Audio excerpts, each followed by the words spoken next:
DPP 1 में question number 2 में doubt है ना। The speed of revolution of a particle going around a circle is double and it's angular speed is half. What would happen to the centripetal acceleration? क्या वो कह रहा है, सुनो, एक पार्टिकल है,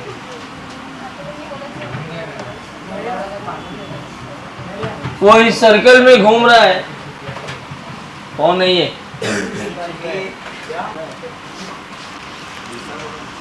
एक सर्कल है, इस सर्कल में एक पार्टिकल घूम रहा है, इसकी स्पीड को डबल कर दिया। स्पीड को डबल करने का मतलब है ये v था, इसको 2v कर दिया and it's angular speed is half.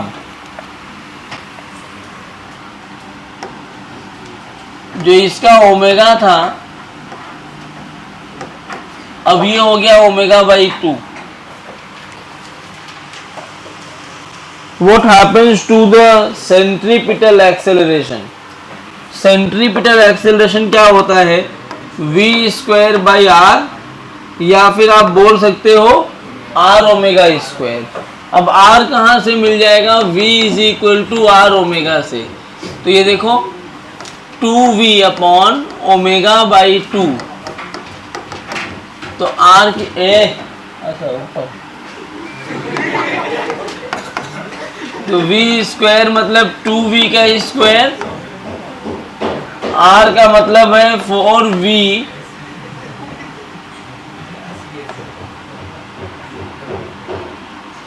तो ये एक v ने v को मार दिया, 4 ने 4 को मार दिया। क्या v को मैं r ओमेगा लिख सकता हूं? तो ac क्या आएगा? r omega square. एक बात बताओ, पहले कितना होता है AC? क्या r ओमेगा स्क्वायर ही रहता? क्या अभी भी r स्क्वायर है? तो इट रिमेन्स अनचेंज्ड। चलिए 7 दे चुका था लास्ट टाइम WPE में, याद है? हाँ तुम कर गए थे ना, उसमें भी लोग खड़े हुए थे, मैं बोला था ये लास्ट चांस है। अब थोड़ी कि तुम्हें चांस नहीं मिला है, तुम्हें अलग से चांस थोड़ी दूंगा मैं। In a circular motion of particle, the tangential acceleration of particle is given by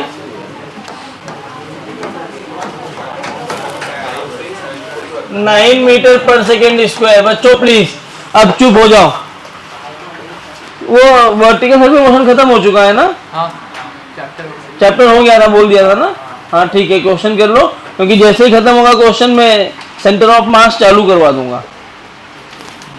So, in circular motion of particle, the tangential acceleration of particle is given by 9 meter per second square. The radius of the circle is 4 meter.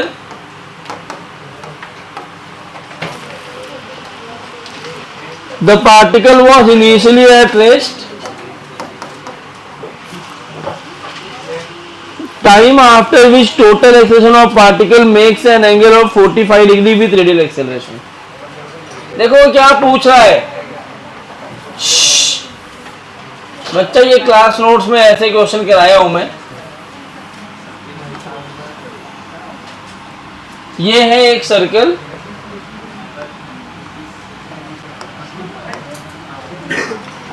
इसका ये radius है 5 metre. कितना है radius? Sorry 4 metre, 4 metre. 80 ऐसे लग रहा है अगर 9 मीटर पर सेकेंड स्क्वायर और इनिशियली u की वैल्यू 0 दिया है। कह रहा है किस टाइम के बाद AT और AR दोनों के बीच में जो एंगल बनेगा, सॉरी AT और ANET के बीच में जो एंगल बनेगा वो कितना हो गया? 45। मान लो टाइम t के बाद ये यहां पहुंच गया और इस टाइम t के बाद ये रहा अपना AT। तो टाइम t के बाद इस पॉइंट की वेलोसिटी कितनी हो जाएगी? क्या AT मतलब 90 हो जाएगी वेलोसिटी? सही बात है ना? तो वेलोसिटी 90 हो गई और ये हो जाएगा AR। AR की क्या वैल्यू होती है? वी स्क्वायर बाई आर ना। और ए नेट कैसे ऐसे आएगा, ए नेट बोलो हाँ, ए नेट ये रहा और ये ए नेट बनाना चाहिए 45 डिग्री का एंगल। तो tan 45 हमने क्या पढ़ा था, 80 by A R tan theta की वैल्यू याद है, तो सेंटीमीटर एक्सेलरेशन में लिखवाया है। और tan 45 की वैल्यू 1, 80 कितना है 9, ए आर कितना आया A square T square by R, R मतलब 4। देखो सॉल्व कर लो तो ये हो जाएगा ए स्क्वायर, हाँ ए मतलब 80 है ये, 80 square into T square is equal to 36। ए बच्चों आवाज बंद करो, फिर लास्ट टाइम बोल रहा हूं मैं। 36 T square is 36 by 81, T की वैल्यू 6 बाई 9 सेकेंड।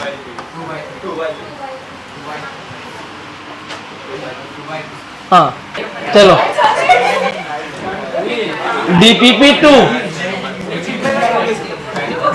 बस अब चुप हो जाओ, अब चुप रहो। A disc of radius r has a light pole fixed perpendicular to the disc at the circumference which in turn has a pendulum of radius r। हाँ भाई कह रहा है एक डिस्क है, अब आवाज मत करो, मस्ती बंद करो, थोड़ी देर पढ़ लो यार। ऐसे एक डिस्क है,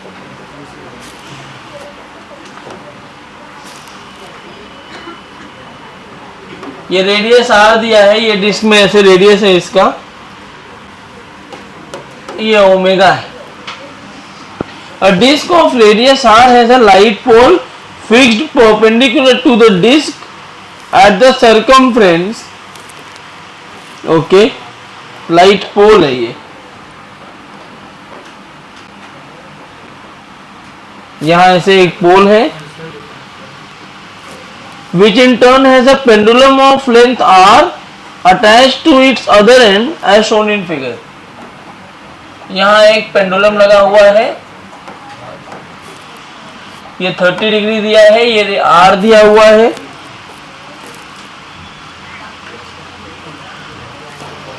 okay the disc is rotated with constant angular speed omega, the string is making an angle 30 degree with the rod, the angular velocity of the disc is, disc की एंगुलर वेलोसिटी कितनी होगी। ये क्या situation है, तुम्हें समझ में आ रहा है? कड़ा है किसी के पास? हाँ चूड़ी वही, बुढ़ापे में क्या करवा रहे हो तुम मुझसे?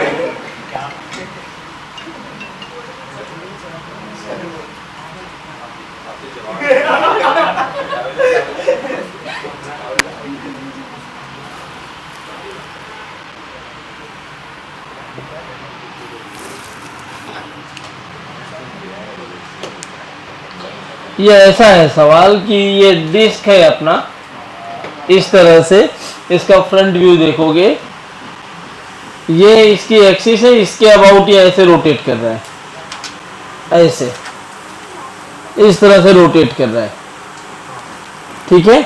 और यहां पर एक पोल लगा है, एक पेंडुलम लगा दिया इसके साथ में, ये पोल यहां है, ऐसे पेंडुलम लगा हुआ है। अब जब ये ऐसे ऐसे ऐसे ऐसे घूम रहा है तो तुमसे पूछ रहा है कि ये जो पोल, ये जो घूमना है टोटल ओमेगा, जो डिस्क है इस डिस्क का ओमेगा क्या होगा। ये ऐसे घूम रहा है ना, तो पूरे सिस्टम के ओमेगा की बात कर रहा है। अब ओमेगा होता क्या है, v बाई आर।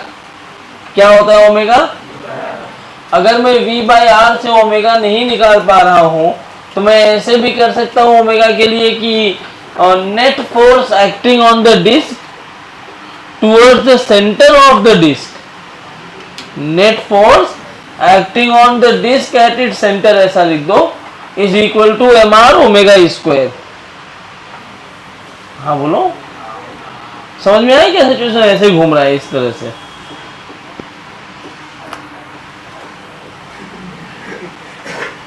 ये मुंडी नीचे कर लो भाई, दिक्कत तुम्ही को है।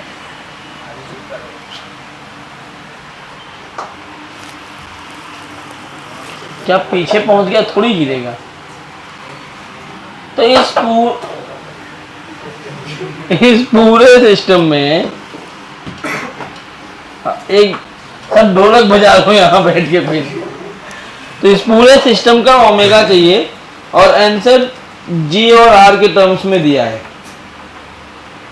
ठीक है, क्या कर ले हम लोग, मास दिया है क्या पेंडुलम का?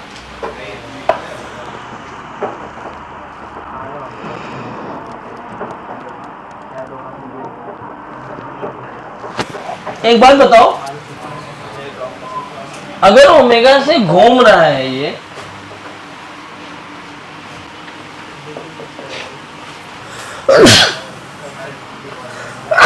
सॉरी, तो ये सब घूम रहे होंगे ना ओमेगा से, जितने लोग हैं सब घूम रहे होंगे।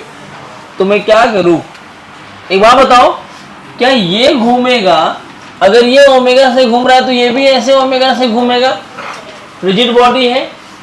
अब ये पेंडुलम ओमेगा से घूमेगा तो पेंडुलम भी तो अपना सर्कल बनाएगा ना। क्या बनाएगा पेंडुलम? सर्कल। इस सर्कल का टाइम पीरियड क्या होगा?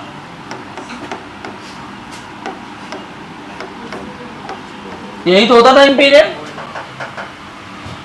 इस टाइम पीरियड को अगर लिखा जाए तो 2 पाई, यहाँ एल की वैल्यू आर है, थीटा की वैल्यू 30 डिग्री।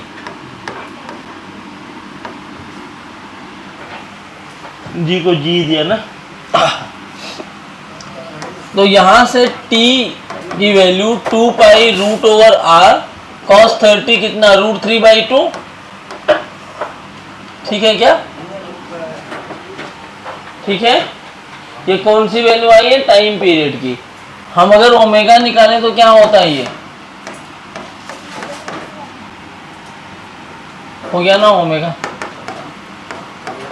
बाई टी का मतलब ये पूरा ऐसे उल्टा हो जाएगा।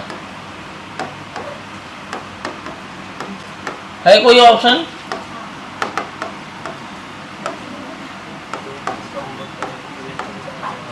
मतलब ऐसे लिखा होगा तुम्हें,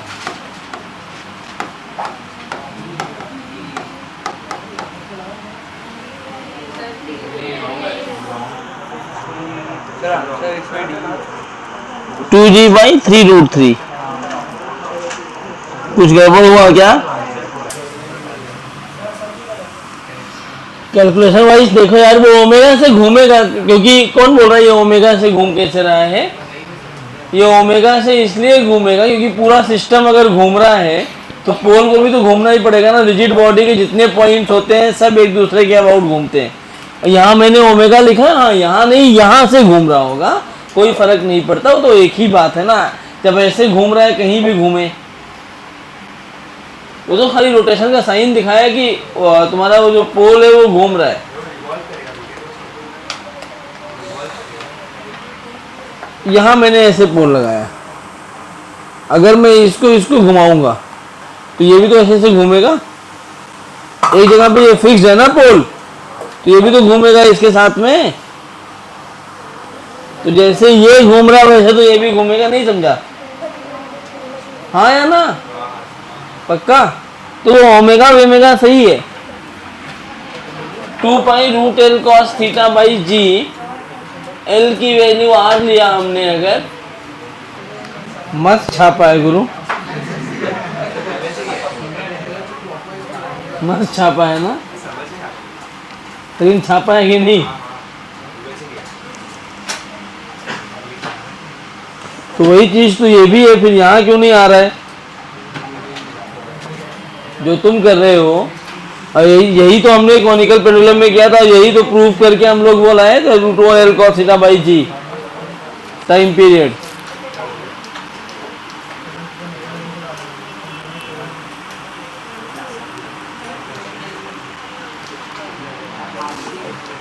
अगर ये आया है तो यही तो वो चीज भी है। नहीं, हम लोग कैलकुलेशन में एरर कर रहे हैं। सेम ही है, कुछ गलत नहीं है। चलो उसने क्या किया उसके हिसाब से करिए, तो ये मेथड लेकिन घर पे ट्राई करो, कुछ भी अलग नहीं है। याद करो हमने जब कॉनिकल पेंडुलम का डेरिवेशन देखा होगा तो वहां T sine theta T cos theta बना के टेन थीटा लिखा था, बाद में वही थे तो टाइम पीरियड लाए थे 2 pi root over L cos theta by G, याद है ना। तो बेसिकली वही सवाल है, ये कुछ अलग नहीं है। इसने क्या किया है देखो,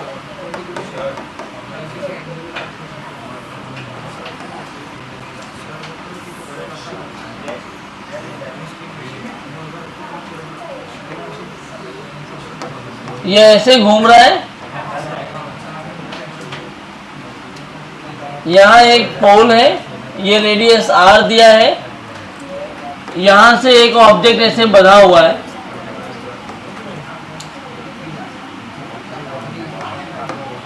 थर्टी डिग्री पे।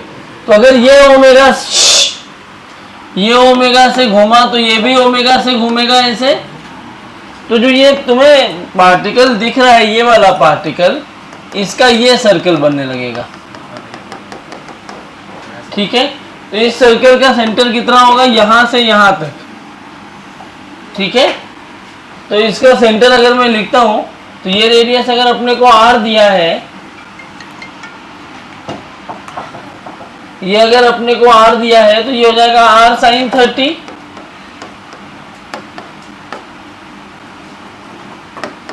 तो सर्कल का रेडियस बना वो कितना बना,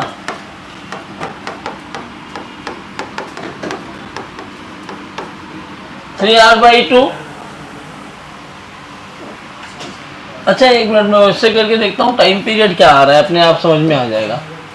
तो इस पॉइंट पे mg ऐसे नीचे लग रहा है, टेंशन T स्ट्रिंग पे इधर लग रहा होगा, T के दो कंपोनेंट, एक इधर कंपोनेंट आएगा और एक ऐसे ऊपर आएगा, ये 30, तो ये T cos 30 और ये T, तो T sin 30 अपने को दे रहा है m into r into omega square centripetal force, या यहाँ पर मैं ऐसे लिख सकता हूँ, this is M R omega square और ये है सेंट्रीफ्यूगल फोर्स। तुम्हें जो लिखना है तुम वो लिख सकते हो।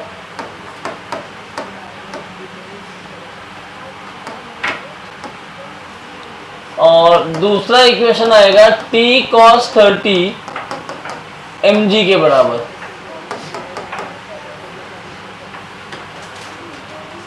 अब इनको डिवाइड कर दिया तो m और m कैंसिल, t और t कैंसिल, tan 30 is equal to r omega square by G. हाँ हम गलत थे क्योंकि t 2 pi root L cos theta by G में जो l की लेंथ हम r ले रहे हैं वो r नहीं है, एक्चुअली 3r/2 है, वहां से आ जाएगा, करके देखना। तो tan, क्योंकि ओमेगा यहाँ से अगर टाइम पीरियड बदल जाएगा ना तुम्हारा पूरा पूरा, देख लो मैं करके दिखाऊंगा। यहाँ भी 1/√3 आ जाएगा 3r/2 ओमेगा स्क्वायर जी, तो यहाँ से 2g/3√3r to the whole power half is equal to omega. अच्छा अगर ये ओमेगा आ गया है तो टाइम पीरियड क्या आएगा, टाइम पीरियड क्या होता है, ओमेगा की वैल्यू होती है 2π/t, याद है ना। ओमेगा क्या होता है 2π/t, तो t की वैल्यू 2π/ओमेगा, बाई ओमेगा का मतलब ये उल्टा हो गया, तो 3√3r/2g ये आना चाहिए ना टाइम पीरियड। अब ये टाइम पीरियड कैसे ला सकते हो, इस टाइम पीरियड को लाना है तो टाइम पीरियड का फॉर्मूला क्या होता है, 2π√L cos थीटा बाई जी, यही तो होता है ना। यहाँ पे L क्या होगा, लेंथ ऑफ स्ट्रिंग, और ये स्ट्रिंग जिसमें वो घूमेगा वही तो लेंथ लेंगे ना, इतना सफिशिएंट है तो घूम ही नहीं पाएगा ये। अगर इतना सफिशिएंट लेंथ नहीं होगा तो घूम नहीं पाएगा, तो यहाँ लेंथ की वैल्यू हमें 3r/2 रखनी होगी कि कुछ और रखना पड़ेगा।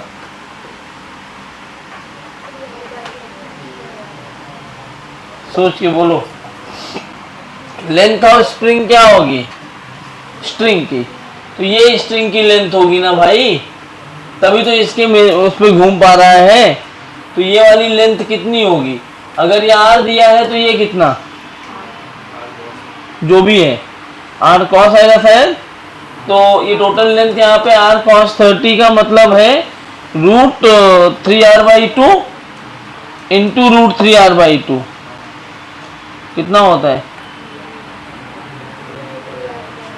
हाँ √3/2 √3r/2 इंटू √3/2 3/4 हाँ ना, √3r/2 इंटू √3/2 क्या 3/4 होता है? तो 3/4 इंटू r/g ये कितना आना चाहिए? 3√3r/2g। ये कहीं कुछ तो गड़बड़ हो रहा है। टाइम पीरियड ये आएगा तभी आप कर पाओगे। आ गया? उससे नहीं आ रहा होगा ना जो बताया मैंने अभी, इससे तो आ ही जाएगा। लेकिन अगर मुझे टाइम पीरियड से सवाल करना हो तो कैसे करेंगे, मैं उस पर काम कर रहा हूँ। रुको छोड़ो, मैं इसको देखता हूँ टाइम पीरियड से कैसे कर सकते हैं, मैं बताता हूँ देख के। ऐसे ही करना है। जो बे 7 नंबर सवाल कौन पूछ रहा है? mr⍵² नहीं कर पा रहे हो, टाइम पास चल रहा है। 7 नंबर में mr⍵² है।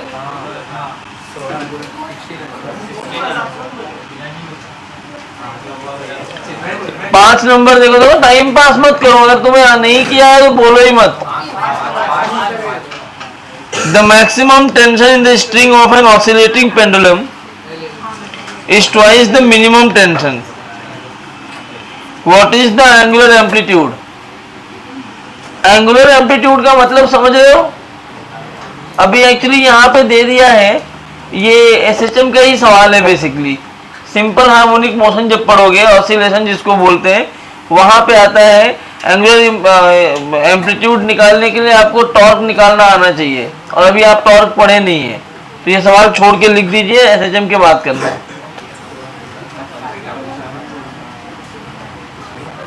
तभी डाउट आया ना दुर्वा।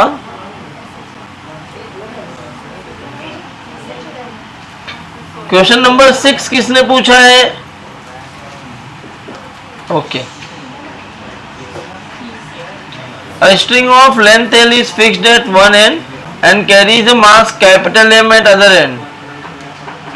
The string makes 2/pi revolutions per second around the vertical axis through the fixed end as shown in the figure. Tension the string. बेटा ये सवाल तो हम कर सकते हैं ना।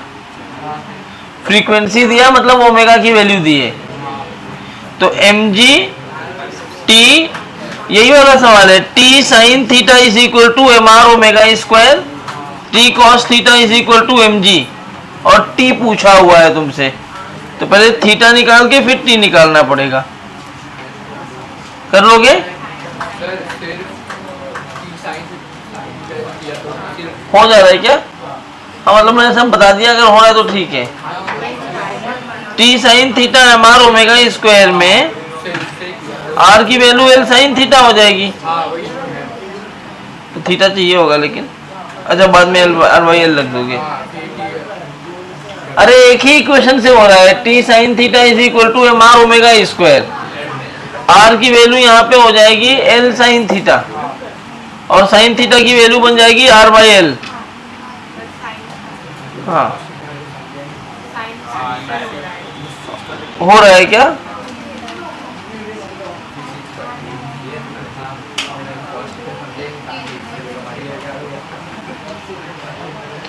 सेवेंथ हो गया, 8th 9th। A particle describes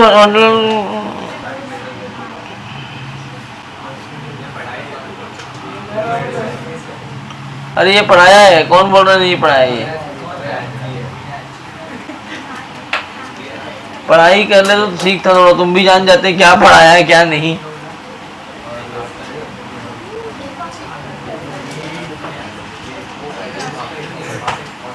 लिख चुके हो ये?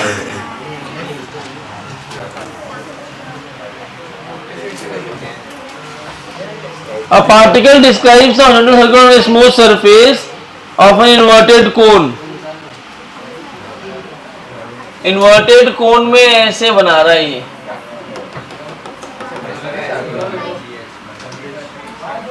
इस तरह से। The height of the plane of the circle above the vertex is 9.8 centimetre.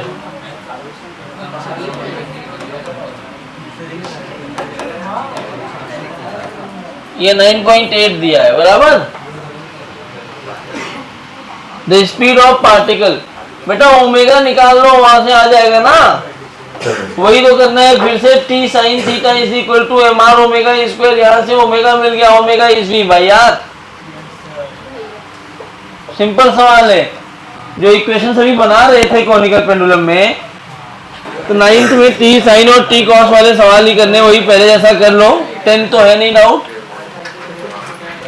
चलो एक्सरसाइज में आ जाते हैं।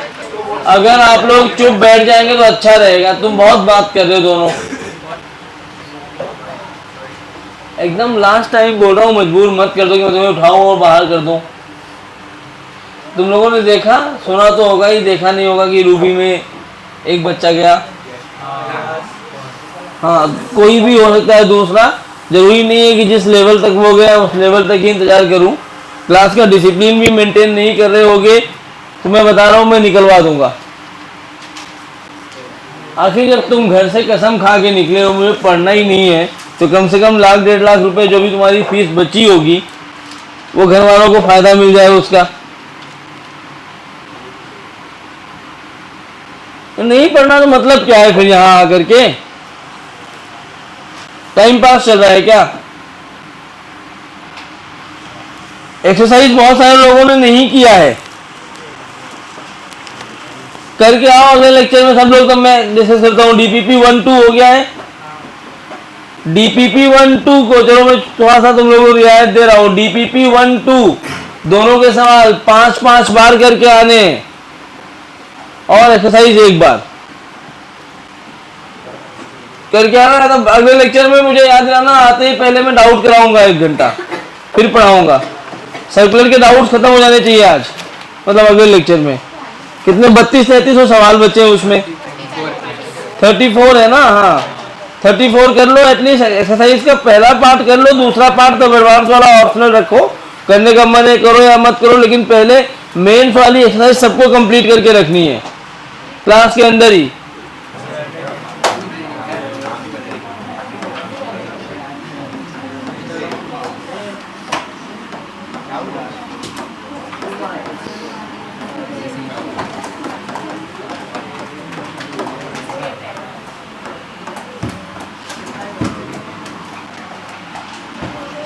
अब बिल्कुल कायदे में इज्जत में बैठ के देखो। कैसे बैठा भाई? तू क्लास में ही बैठा है ना। अभी तुझे पकड़ूंगा, बहुत मारूंगा मैं। 4 बार देख चुका तुझे, कभी इधर कभी उधर।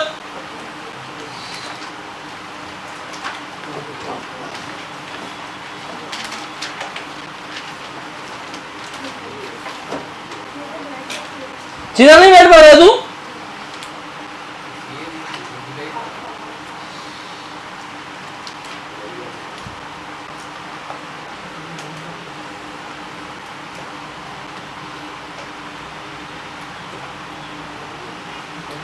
बुद्धि इतनी नहीं है तुम्हें? कैसे बैठना चाहिए क्लास में?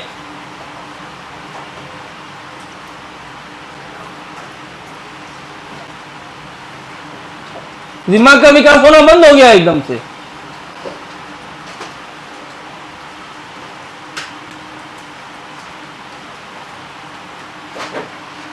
Centre of mass and collision पढ़ रहे हैं हम लोग। क्या है ये सेंटर ऑफ मास और कोलिजन? सेंटर ऑफ मास पहले समझते हैं। चैप्टर 3 पार्ट में बटा रहेगा। पहला पार्ट सेंटर ऑफ मास की लोकेशन निकालना होगा। दूसरा पार्ट है जहां पे हम कंजर्वेशन ऑफ मोमेंटम की बात करेंगे, और तीसरा पार्ट होगा जहां हमें कोलिजन की बात करनी होगी। तो कितने पार्ट बन गए? 3। कौन कौन से 3?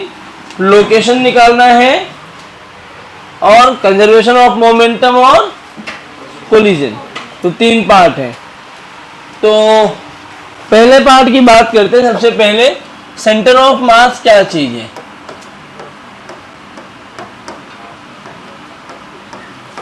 तो व्हाट इज सेंटर ऑफ मास? क्या होता है सेंटर ऑफ मास? बोलो, पढ़े होगे, थोड़ा बहुत जानते होगे इसके बारे में।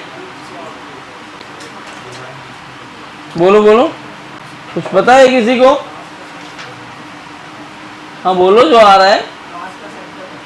मास का सेंटर। और कोई?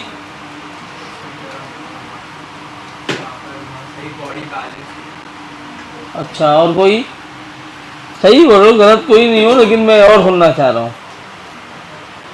और बोलो, कोई बोलेगा?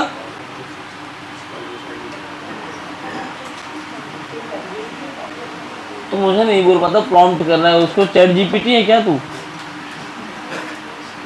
कि वो चैट जीपीटी बिना प्रॉम्प्ट के नहीं बोलेगा? बोलो। Centre of mass is a point where the entire mass of the system is concentrated। क्या होता है? एक ऐसा पॉइंट जहां पर पूरे सिस्टम का मास कंसंट्रेटेड होता है। ओके, अब ये पॉइंट कहां मिलता है? अलग अलग बॉडी के लिए अलग अलग ये पॉइंट की पोजीशन होती है। जैसे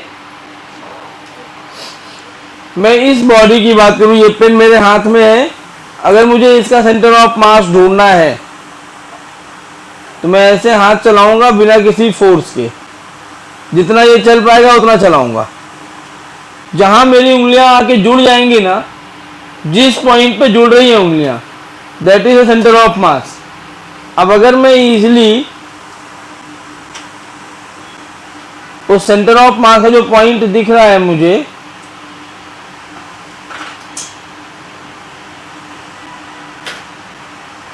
दिखा अपने आप आ गई। तो जिस पॉइंट पे ये हुआ है, अब क्योंकि ये बहुत डिफिकल्ट है, रोक के रखना, कि बहुत थिकनेस ज़्यादा है ना उसका, और स्लिपरी है। लाओ ये पेन दे दो। इन सब पेन्स पे हम लोग रोक सकते हैं।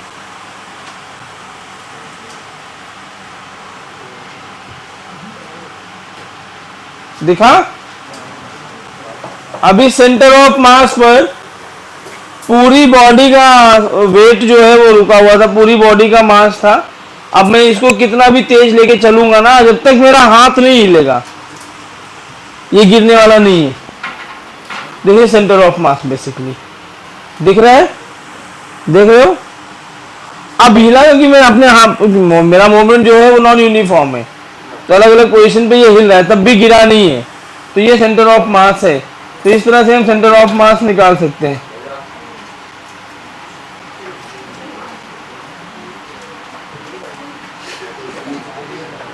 समझा क्या? तो कैसे निकाला हमने सेंटर ऑफ मास? रॉड में ये कहीं पर भी नहीं कर सकते। कितनी मैं पत्थर हो गया, पत्थर को हाथ पे उठा के दो साइड चलाऊंगा, कहाँ मिल रहे हैं? रॉड पे या कोई भी ऑब्जेक्ट जो आपके हाथ में आ जाए, आप जबरदस्ती उंगली मत चलाना। देखो कोई उंगली हो सकता है स्टार्टिंग में ना चले, लेकिन लास्ट में अपने आप चलना चालू कर देगी। ये प्रैक्टिस से ही होता है, एक बार में तुमसे नहीं होगा कि सोचो मेरा क्यों नहीं हो रहा है, सर का तो हो रहा है।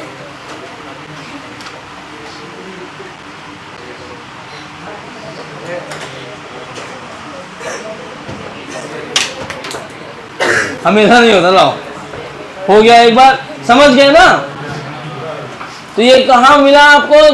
अभी जो सेंटर ऑफ मास था, it is nothing but a point, it is nothing but a point. अब जबरदस्ती रख लेगा ये ऐसे नहीं, कोई बात नहीं, ये कर सकते हो। ये प्रैक्टिकल तुम्हें समझा रहा हूँ खाली कि से। अब बस हो गया बेटा, हो गया ना? पकड़ लिया ना? तालियां। तो अरे बस समझ गया, आपको बजाना आता है ताली।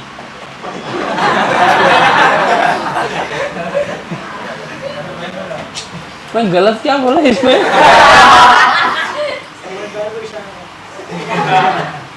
समझदार हो क्या तुम्हें लगता है? मैं तो ऐसा कुछ बोला भी नहीं। तुम्हें नहीं समझा ना? बस चुप बैठो। तो देखो तुम लोग क्या भटका देते हो मुझे। तो centre of mass is a point at which the entire mass of the system is concentrated. Now this centre of mass, सुन लो अभी, now this centre of mass may lie on the body only। जैसे अभी rod के case में देखा, ये कहाँ आ गया? बॉडी पर ही। लेकिन अगर मैं एक रिंग लूंगा ना, ये रिंग ले लिया, तो रिंग पर मास कहाँ होता है? खाली ऐसे रिंग पर ही होता है ना, सर्कमफ्रेंस पर ही तो मास होगा। इसका सेंटर ऑफ मास कभी इसके सर्कमफ्रेंस पे आ ही नहीं सकता। वो कहाँ आएगा? बीच में कहीं आएगा। तो अभी रॉड के केस में, जो ये पेन वाला केस देखा हमने, ये पेन वाले केस में यहाँ कहीं आ रहा है बॉडी के ऊपर, क्या यहाँ बॉडी के बाहर आ गया? बोलो हाँ। तो सेंटर ऑफ मास में लाई ऑन द बॉडी या बॉडी के इनसाइड द बॉडी और आउटसाइड द बॉडी, हर जगह ये काम करेगा। हाँ, तो सेंटर ऑफ मास बॉडी पर, बॉडी के बाहर भी हो सकता है, बॉडी के सरफेस भी हो सकता है और बॉडी के अंदर भी हो सकता है। सेंटर ऑफ मास कहीं भी हो सकता है। समझ में आया क्या? तो लिखिए एक दो लाइन, फिर मैं समझाता हूँ क्या इसमें क्वेश्चंस कैसे बनते हैं। लिखो सेंटर ऑफ मास में, इट इज अ पॉइंट तो फिर बोला मत, नहीं मरोगे पानी के बिना। मैं भी नहीं पीऊंगा, तुम भी मत पियो, तुम तो बैठे होगे, मैं बोल भी रहा हूं। It is a point at which, it is a point at which the entire mass of the body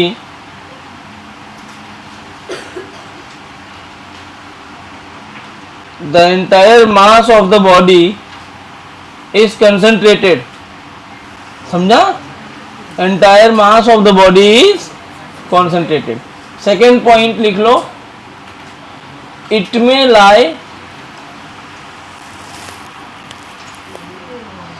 inside the body, it may lie inside the body or at the surface of the body, or at the surface of the body or outside of the body, or outside of the body। It may lie inside the body or at the surface of the body or outside of the body। ये definition wise हुआ। Question solving wise क्या होता है? देखो एक word होता है moment. Moment मतलब चक्कर खाना ना, चक्कर खाने का मतलब होता है घूमना। मोमेंट का मतलब क्या होता है? चक्कर आना ना, कहते ना मोमेंट्स बहुत आ रहे हैं। अगर चक्कर आता है तो मोमेंट्स होते हैं। वो मोमेंट जो है वो फिजिक्स में भी घूमने को ही बोलते हैं। किसी भी ऑब्जेक्ट में, किसी भी क्वांटिटी में अगर r से मल्टीप्लाई कर दिया मैंने तो वो मोमेंट कहलाता है। जिस क्वांटिटी में से मैंने अगर फोर्स में मोमेंट से मल्टीप्लाई करना है, R इंटू एफ लिख दिया तो ये बन जाता है मोमेंट ऑफ फोर्स। क्या बन गया? मोमेंट ऑफ मोमेंटम लिखना होगा तो क्या लिखूंगा मैं? R into P. क्या लिख दूंगा मैं? R into P. R into P क्या बन जाएगा? Moment of momentum. अगर मुझे मोमेंट ऑफ मास लिखना है तो क्या लिखना चाहिए? R into M. क्या लिखना चाहिए? क्या लिखना चाहिए? Very good. क्या समझ में आ रहा है सबको? कोई दिक्कत किसी को? किसी तरीके की दिक्कत हो तो पूछ लो। पक्का नहीं है? आइए एक बुक देना बेटा। ये मेरे पास एक बुक है जो अभी तक हमने लिखा ना, ये खाली classical definition of centre of मास है। जो आपको खाली समझा सकता है कि फील दिला सकता है कि सेंटर ऑफ मास होता क्या है, लेकिन उसको निकालते कैसे हैं कि इसका सेंटर ऑफ मास यहीं आएगा। मैंने क्या कहा कि अभी पेन तुम्हारे हाथ में है, रॉड है, पी लीजिए आराम से, पानी भरी पीना है, कुछ और नहीं पियोगे, मंगाओ और चाय कॉफी उकाला जो भी चाहिए बताओ। तो अब जैसे मैंने पेन लिया तो पेन का तो मैं सेंटर ऑफ मास निकाल लिया ऐसे हाथ करके। पत्थर मिलेगा यही काम करते बैठेंगे क्या कि कोई भी अगर कार दिख रही है ऐसे उठाया हाथ पे उंगली घुमा रहा हूं, हो सकता है, पॉसिबल है। तो ऐसी बॉडीज का सेंटर ऑफ मास कैसे निकालूं मैं, तो सवाल है ना। तो ऐसी बॉडीज के सेंटर ऑफ मास को निकालने के लिए क्या किया गया, मान लो मेरे पास मैंने ऐसे ये जो 5 पॉइंट्स देख रहे हो ना, मेरी 5 उंगलियां 5 पॉइंट हैं। कौन कौन सा, थंब से स्टार्ट करो, ए बी, सबको दिख रहा है ना, ए बी सी डी और ई, ये 5 पॉइंट्स है अपने पास। इस पांचों पॉइंट पे मैं 1 न्यूटन का फोर्स लगा रहा हूं। तो टोटल फोर्स कितना लगा रहा हूं, कितना लगा रहा हूं, इस 5 न्यूटन फोर्स की वजह से क्या हो रहा है, ये ऐसे रुका हुआ है। अगर ये 5 न्यूटन का फोर्स मैं नहीं लगाता तो क्या ये ऐसे नीचे गिर गया होता। तो ये 5 न्यूटन का जो मैंने फोर्स लगाया है, ये फोर्स क्या कर रहे हैं, they are basically preventing the downward motion, the free fall motion, यही है ना, फ्री फॉल मोशन को रोक रहे हैं। अब यहां से क्या होगा, नहीं बोलना चाह रहा हूं कि मैं पढ़ाई करा रहा हूं अभी। यहां से क्या होगा कि अब हमें एक ऐसा पॉइंट ढूंढे, अलग अलग 5 न्यूटन फोर्स लगा रहे और ये फ्री फॉल को रोक रहा है। Now I need to find a point जहां पर ये सारा फोर्स एक साथ लगा दूं, जहां पर ये सारा फोर्स एक साथ लगा दूं और वही इफेक्ट प्रोड्यूस करे जो अभी इफेक्ट प्रोड्यूस कर रहा है। अभी का क्या इफेक्ट है इसका, अभी ये फ्री फॉल नहीं होने दे रहा है। तो एक ऐसा पॉइंट ढूंढो जहां पर ये पूरा फोर्स लगा दो और ये फ्री फॉल ना होने दे। तो आओ ढूंढते हैं ये पॉइंट। मैंने पांचों फोर्स को इकट्ठा किया, इस पॉइंट पे लगाया, क्या वही इफेक्ट प्रोड्यूस कर रहा है कि अलग अलग, यहां लगाया, क्या अलग आ गया, हर जगह लगा के मैं चेक कर रहा हूं, अलग अलग इफेक्ट आ रहे हैं। मैं ऐसे ढूंढते ढूंढते ढूंढते ढूंढते एक पॉइंट ऐसा मिला जहां पर वो 5 न्यूटन का फोर्स लगाया, क्या वही इफेक्ट प्रोड्यूस कर रहा है, बोलो।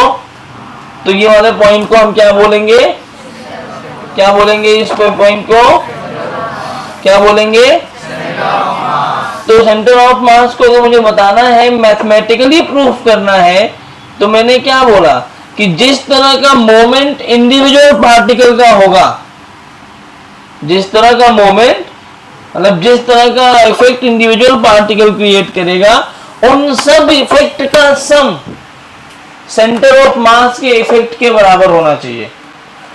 नहीं समझा, अलग अलग पार्टिकल का क्या इफेक्ट है, इसको गिरने से रोक रहे थे, तो ये भी कुछ हेल्प कर रहा होगा रोकने में, ये भी हेल्प कर रहा है, ये भी हेल्प कर रहा है, ये भी हेल्प कर रहा है, ये भी हेल्प कर रहा है, क्या पांचों हेल्प कर रहे हैं। अब इन पांचों जो हेल्प कर रहे हैं अलग अलग, इन सबको जोड़ के एक ऐसा पॉइंट ढूंढो जहां पे ये पांचों जो अलग अलग काम कर रहे थे वो एक जैसा काम यहां पर भी करते रहे। तो इसी पॉइंट को अपन क्या बोलेंगे, क्या बोलेंगे, इस पॉइंट को सेंटर ऑफ मास। तो सेंटर ऑफ मास को लिखो ऐसा, द मोमेंट ऑफ, पॉइंट बना के लिखते जाओ, कैलकुलेशन में इसका काम आता है। The moment of centre of mass the moment of center of mass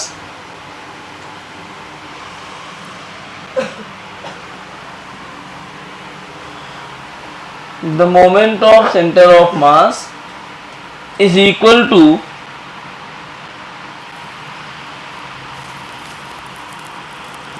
sum of the moment of individual masses, sum of the moment of individual masses। The moment of centre of mass is equal to sum of the moment of individual masses. यही है formula बनाने का तरीका।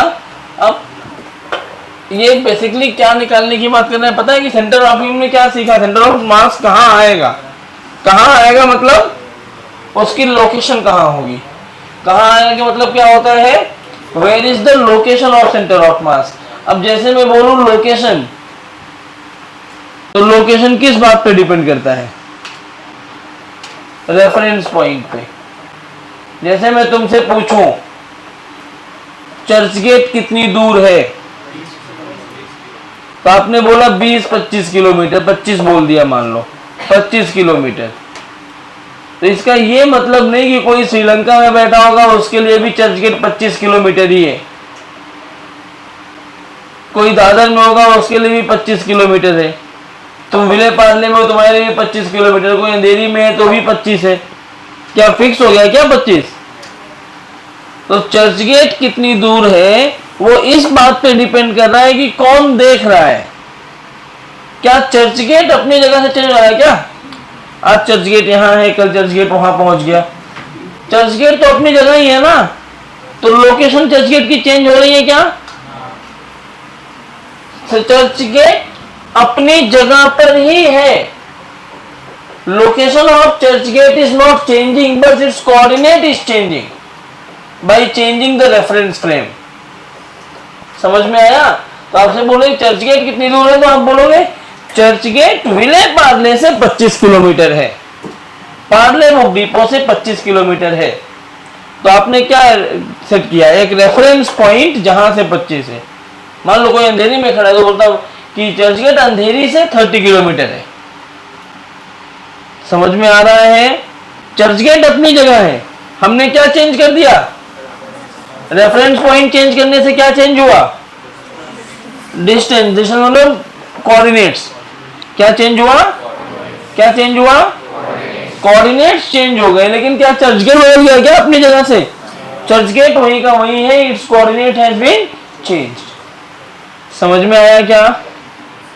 चलो अब मुझे वही निकालना है, location of centre of mass. Centre of मास का लोकेशन निकालने के लिए दो तरह की बॉडीज होती हैं, एक होती है डिस्क्रीट बॉडी और एक होती है कंटीन्यूअस बॉडी। कौन कौन सी होती है? तो पहले हम डिस्क्रीट के लिए पढ़ेंगे। अब डिस्क्रीट क्या होता है ये भी समझ लो।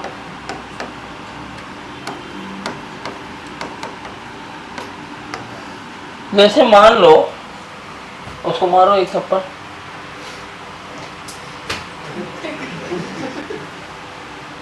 क्या चल रहा है भाई? सॉरी से काम कैसे चलेगा? देखो मैं बीमार होकर पढ़ा रहा हूँ और तुम सो रहे हो, मेरी बॉडी ना मेरे कंट्रोल में नहीं है, पूरा तुम ऐसा फील हो रहा है मैं वेटलेसनेस कंडीशन में हूँ, फ्री फॉल वाले केस में।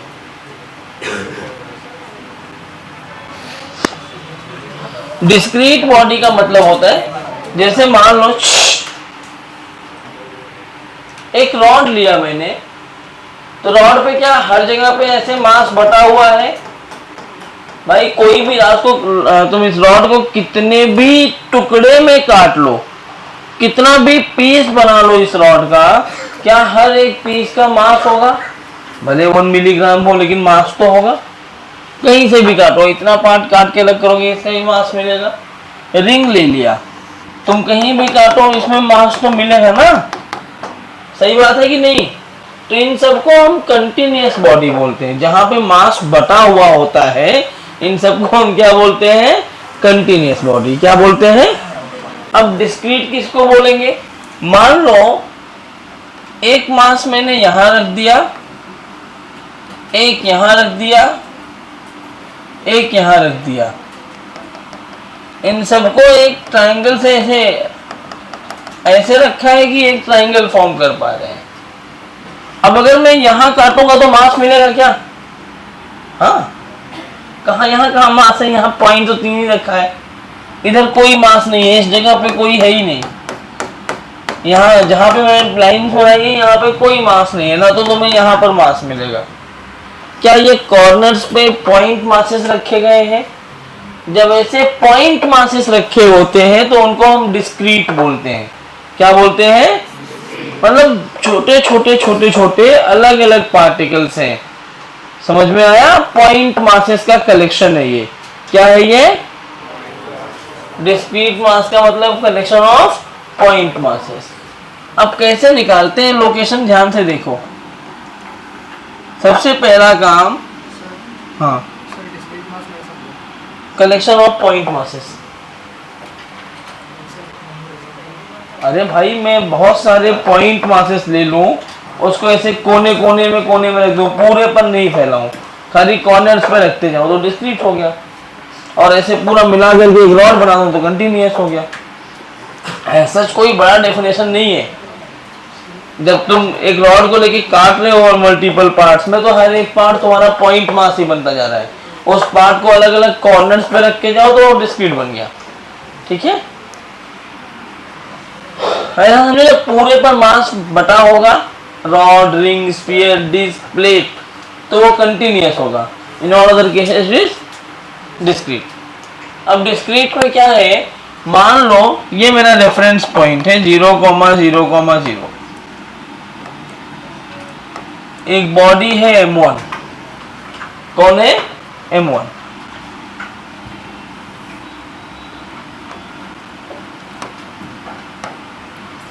और ये है मान लो R1 डिस्टेंस पे। कितने पे है? R1। एक दूसरी बॉडी मेरे पास यहां है M2।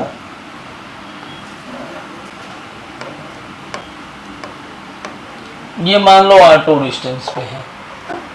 और तीसरी बॉडी मेरे पास यहां है M3 जो R3 वेक्टर पर है। ऐसे बहुत सारी बॉडीज हैं। और यहां एक बॉडी है Mn जो Rn डिस्टेंस पर है। बहुत सारी बॉडी होगी। ये क्या देखो, क्या बीच में मास दिख रहा है? क्या क्या कॉर्नर कॉर्नर पे इसे मास रखा हुआ है? तो ये क्या कहलाएंगे? ये सब कहलाएंगे डिस्क्रीट मासेस।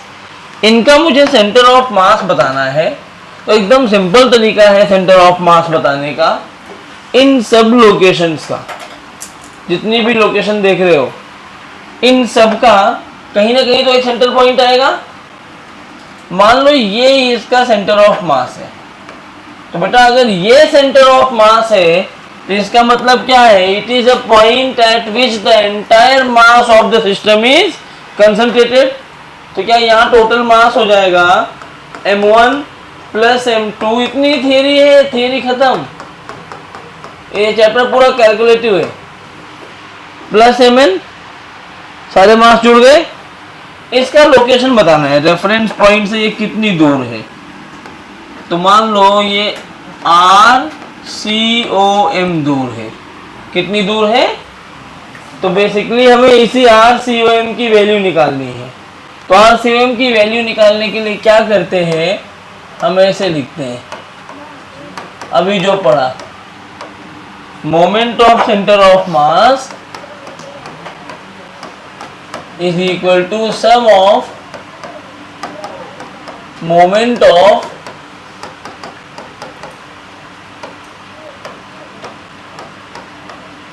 Individual masses. यही लिखेंगे। अच्छा, सेंटर ऑफ मास का मोमेंट क्या होगा? RCOM, फिर ब्रैकेट के अंदर M1 plus M2 plus Mn, और ये क्या हो जाएगा? M1 R1 vector, M2 R2 vector, M3 R3 vector,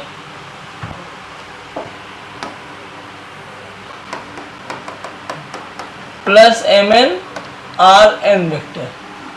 बराबर? देख लो RCOM निकल गया। तो यहां से RCOM क्या आ जाएगा?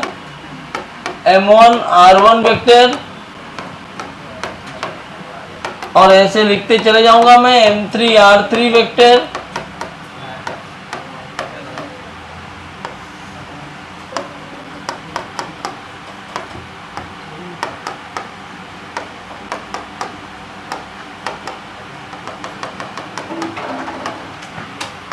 इसको लिखने का क्या तरीका है? क्या इसको मैं ऐसे लिख सकता हूँ, summation of M I R I upon summation of M I? अरे स्टेट्स में लिख दिया मैंने, तो बात तो एक ही है। ये आर सी एम आया m1 r1 vector plus m2 r2 vector plus m3 r3 vector, ये वेक्टर फॉर्म में है, पोजीशन वेक्टर है आर। आपको पता है आर सी एम को आर का पोजीशन वेक्टर की डेफिनेशन क्या होती है? वेक्टर आर कैसे लिखते हैं? एक्स आई कैप प्लस वाई जे कैप प्लस जेड के कैप लिखते हैं ना। तो सोचो अगर m1 का कोऑर्डिनेट दिया होता आर की जगह पे कि m1 का कोऑर्डिनेट है x1, y1, z1, m2 का कोऑर्डिनेट है x2, y2, z2, m3 का कोऑर्डिनेट है x3, y3, z3, ऐसे जो mn है उसका कोऑर्डिनेट है xn, yn, zn, सब x y z के कोऑर्डिनेट में दिया है। तो आप क्या करते? एक तो सबको आई कैप जे कैप के कैप में लिख के कर सकते हो, या मैं ऐसे लिख सकता हूं कि भाई x का सेंटर ऑफ मास निकाल लो, फिर y का निकाल लो, फिर z का निकाल लो। x का सेंटर ऑफ मास निकालते तो क्या करते? खाली x वाला कोऑर्डिनेट लिखते सबका, और y का निकालते तो क्या करते? अरे बोलो, अरे सांप सो गया क्या तुम लोगों को? बोलो ना भाई। ऐसे y सी भी लिख सकते हो और ऐसे z सी भी लिख सकते हो। समझ में आया क्या? यही फार्मूला है, क्वेश्चन करते हैं। नोट करो, नोट करने के पहले जो पॉइंट बोला था वो लिख लो, सेंटर ऑफ मास, पॉइंट लिख लो फिर नोट करो। Centre of mass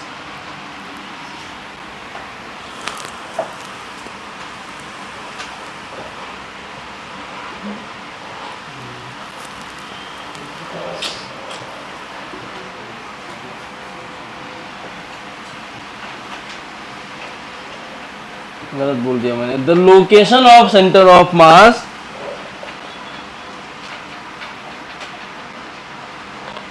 the location of center of mass is fixed, the location of center of mass is fixed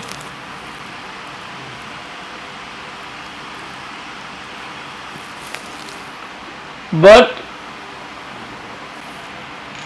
its coordinate changes by changing the reference point. Its coordinate changes by changing the reference point. Its coordinate changes by changing the reference point. Its coordinate changes by changing the reference point. लिख लिए? अब इसको note करिए, पूरा उतारिए।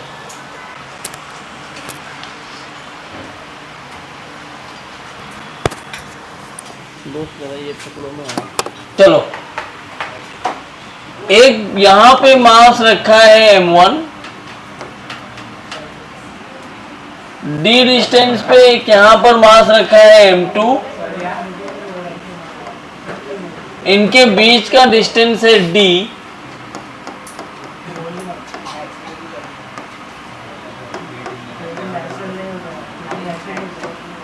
और मैं पूछूं find the location of centre of मास।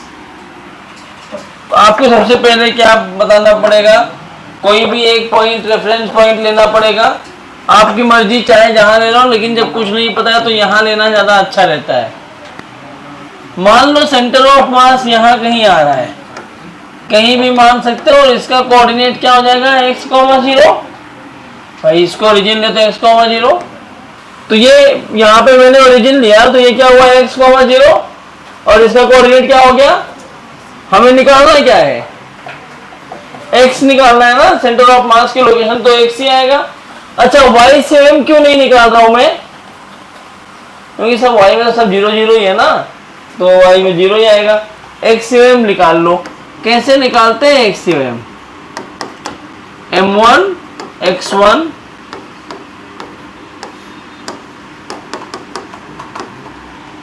बराबर। अच्छा, m1 x1 की वैल्यू 0 ले लो, प्लस m2 कितना है, एक्स की वैल्यू x है, m2 कितना है, m2 ही लिखा है ना, और x2 की वैल्यू d, नीचे आ गया m1 प्लस m2, तो क्या x की वैल्यू आ गई m2d bye m1 plus m2। बोलो कहां से आई है, m1 से। अच्छा मान लो क्वेश्चन में m1 से ना पूछा हो, आपसे m2 से पूछ ले, तो भाई तुम कहीं से भी निकाल लो। अगर m1 से निकाल लिया है तो m2 से क्या डिस्टेंस होगा, d माइनस एक्स, तो ये बनेगा d minus m2d upon m1 plus m2, तो ये m1d plus m2d minus m2d, तो m2d कैंसिल हो जाएगा, ये आया m1d बाय, आपने एक चीज नोटिस करी, टू ब्लॉक सिस्टम में जब सेंटर ऑफ मास निकाल रहे हो m1 प्लस m2 और सेपरेशन बिटवीन देम दोनों में आया है। जब आप m1 से डिस्टेंस निकाल रहे हो तो m2d upon m1 plus m2 है, और जब आप m2 से डिस्टेंस निकाल रहे हो तो m1d upon m1 plus m2 है।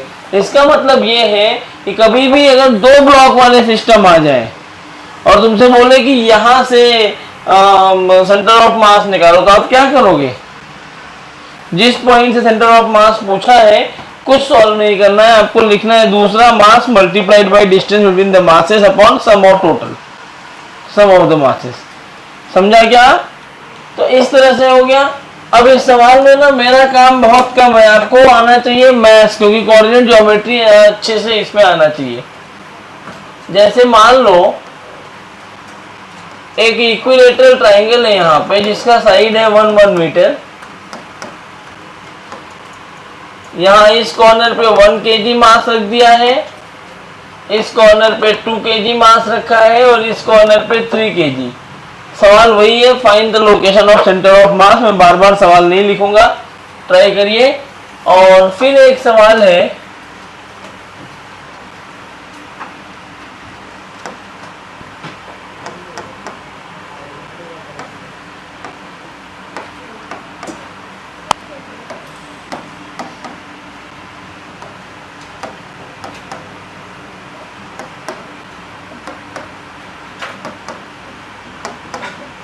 ट्राई करिए, बोलना नहीं है, बोलिए बोलिए, आया क्या दिक्कत है, एक में कराऊं, हाँ सब, हाँ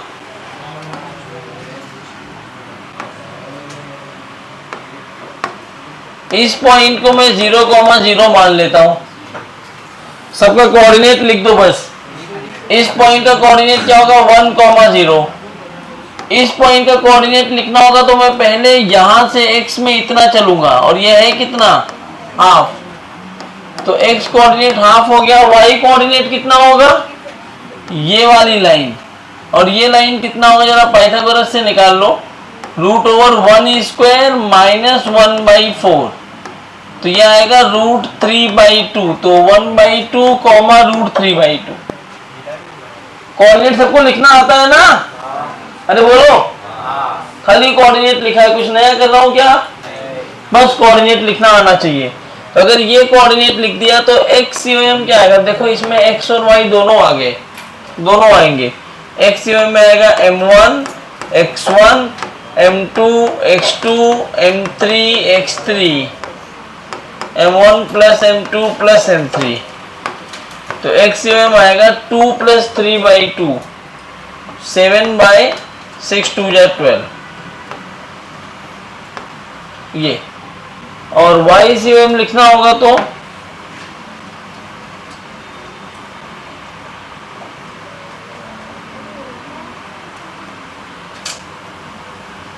अरे यार, तो ये बीच का पार्ट नहीं होता,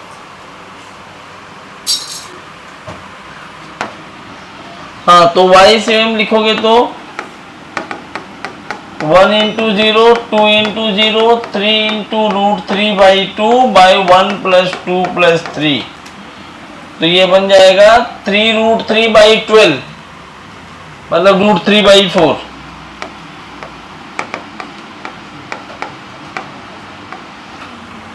देयरफॉर कोऑर्डिनेट क्या आ जाएगा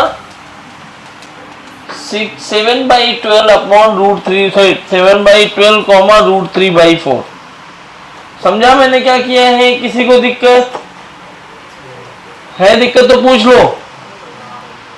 हाँ नोट करो और दूसरा करो, स्क्वायर वाला करो ये करके। भाई हो गया क्या? क्या आया आंसर? 1/2 और सबको आ गया क्या? देखो ये 0,0 1,0 1,1 0,1 तो XUM क्या लिखोगे? अब आवाज बंद कर लो यार। XUM बन जाएगा 1 × 0 2 × 1 3 × 1 4 × 0। देखो 1 का x कोऑर्डिनेट 0 है, 2 का 1 है, 3 का 1 है, 4 का 0 है और सबको नीचे ऐड कर दो। बच्चों प्लीज आवाज बंद मत करो अगर छूटना है जल्दी तो।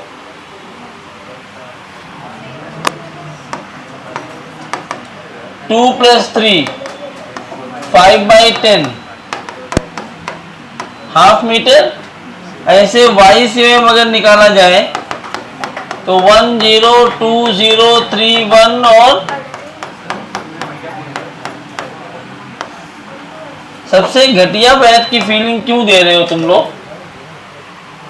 हो क्या सीटी से भी बदतर बैच हो क्या?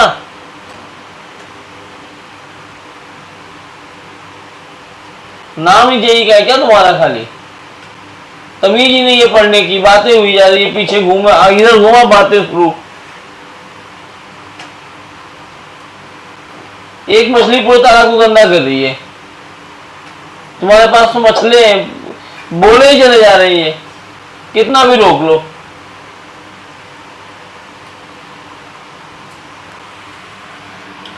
YCM क्या आएगा? मतलब अगर मुझे सेंटर ऑफ मास लिखना हो इसका यहां दिखाना हो तो मैं कहां दिखाऊंगा?